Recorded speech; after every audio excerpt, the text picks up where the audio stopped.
Buongiorno, benvenuti al DevOps Heroes. Abbiamo un'intervista quest'oggi a Martin Woodward, Program Manager di Microsoft per DevOps. Hello Martin. Hi. Nice to have you here. And I have some questions for you about your session in the keynote. You spoke about the Microsoft journey to DevOps, and my question is, how long did it take you to make the transformation? Yeah, good question. It was not overnight. It took a long time. We probably started in around about 2010, and we're still not there yet. You know, DevOps isn't a destination. DevOps is a journey, and we're constantly trying to get better as we go. We're constantly trying to learn and get quicker at how quickly we can iterate and get in production.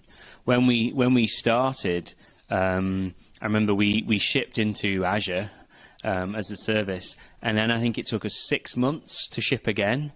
And then when we shipped that second time, we had to switch the whole site off while we upgraded, switch it back on in, because it's the same code we ship in Visual Studio Team Services. It's the same code that we use in Team Foundation Server, which is the on-premises product. It's exactly the same code base, but just with a few if statements. The main difference is storage. In the cloud, blob storage is very, very cheap. In on-premises, hard drives have the same cost. So we store everything in the SQL database because then it makes it easy to back up. But in the cloud, relational SQL is a lot more expensive than blob storage, and so we use Azure Blob Storage to store the binary files. But that's the major difference. Everything else is just the same code. So you have a layer actually that dispatches the storage. Yeah, that's exactly. We use a factory file. Yeah. Okay, good point.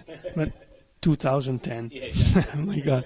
And in Microsoft, you said you are using VSTS. Who uses? Yeah. So obviously the Visual Studio Team Services team use VSTS, as you would hope. Microsoft have a horrible expression called eating their own dog food, which really doesn't translate into Italian. I think drinking your own champagne is a better Italian way of saying it. But yeah, dog food is horrible. But so we use it, obviously. But since 2 years ago, the Windows team now use VSTS, and the Office team use VSTS. Everybody uses VSTS. The Minecraft team use VSTS. So everybody is using VSTS to build we have what's called one Microsoft engineering system. So we have a common engineering system that we share in the company, and that's based on top of Visual Studio Team Services. So the same thing that we sell to everybody else, we use ourselves, which sometimes means things get prioritized. So, for instance, moving the Windows team to Git was very, very challenging. There's 4,000 engineers. Their repo is the largest Git repository in the universe. It's 250 gig is the latest. That's not history. That's just their latest code base. Whereas Linux is like, what, 0.6 gig? So, that which is considered a big Git repository in the open source space. So there was some technical challenges there, but there was a lot of people challenges as well, bringing all that number of people over to Git and things. So, yeah. Impressive. Very impressive.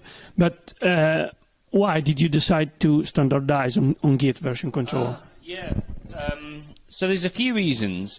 We were actually, and it's actually crazy that we would even use Git for like Windows, because Git's really not good at that sort of thing. It wasn't designed for it. It's good at smaller repositories with a few number of people with write access. So initially, when they came with this plan, I was like, "You're crazy! Don't do that." But what we have to do first is break up Windows into lots of little modules, and then we can turn each of those into a Git repository. Okay. But that's what we tried, and it failed, because when you have the Windows code is decades old. It's all dependencies all tied together, and so it's very, very hard to do that. So it was actually too hard an engineering problem, and instead what we did for the Windows team, we invented some technology called GVFS, Git Virtual File System, which allows us to, it basically virtualizes Git, and so when you do a clone, kind of a layer. So when you do a clone, it brings in it brings down like a shadow of the Git repository, and then it only downloads the files as you're using them. So that's some technology we did. But the main reason why was we wanted a modern tool set, we wanted a standard tool set across the team, and we wanted something which people outside of Microsoft had heard of. Well, no, but decentralized was good, but we actually wanted something that people outside of Microsoft had heard of, to make it easier to recruit, to make it easier to train, to make it easier for people to be more productive. So that's the main reason. Okay, and about we had some problem in last days. Okay, an outage, but actually Visual Studio Team Service worked, but very slow. So what happens when a problem occurs? Yeah, so sorry about that, first of all. So it was I know it was, but so there's a few things that happen. What happens initially is a call gets stood up, a conference call, and everybody is pulled in who needs to be there to fix it. So we even have it's a robot that dials people. So it found the area where the code was having problems. In that particular case, it was in a service called Shared Platform Services. But it identified that's where the problem was, and the robot called that person into a conference bridge and then brought in other people to help. And it was like, right, let's get this problem solved. And then we have this LSI bridge, and then other people start dialing in. So I saw Twitter blow up with people having problems, so I just dialed into the conference call because they're there, available. And are we having a problem? Yes, we are. Right. Let me find out where the latest is, so then I can help communicate that to customers.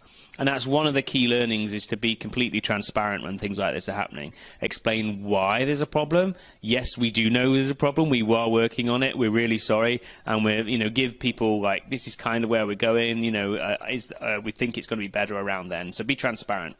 Then make sure, once we've mitigated the problem, so we've stopped it from affecting customers, we do what's called a root cause analysis. So what caused the problem?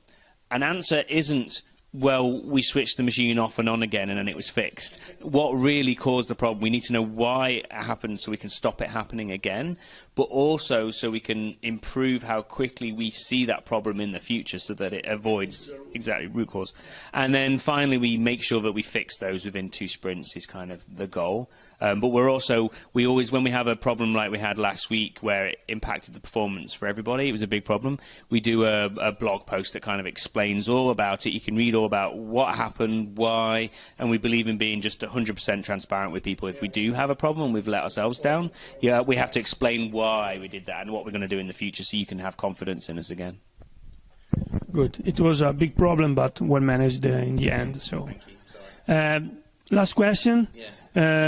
What's next for your DevOps team? Okay. Let's say it's not right to say DevOps team. Your team in DevOps topics. That's a good point. Yeah, we have lots of teams, and we're all doing DevOps to get better. Probably the next mission for us is to kind of be treating infrastructure as a flexible resource. So we are moving more of our services into Docker containers, so we're containerizing. If we only built for the cloud, we would be going towards PaaS. We'd be going to, Azure Functions and app services and things like that. But as we are doing it for code that ships on-prem and in the cloud, containers is probably the best answer for us.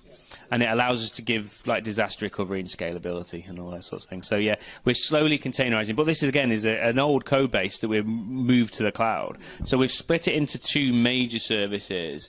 And then of those, we've kind of pulled out 3 or 4 microservices, and we're slowly going through making more and more of the code microservices. But to be honest, we'll probably never get there. We'll probably still have 2 fairly large ones. We just have to minimize the impact that failures in those large services could have. Good point. Thank you for being there. Thanks for this interview, and sorry, I switch in Italian. Grazie a tutti quelli che hanno seguito questa intervista. Ciao.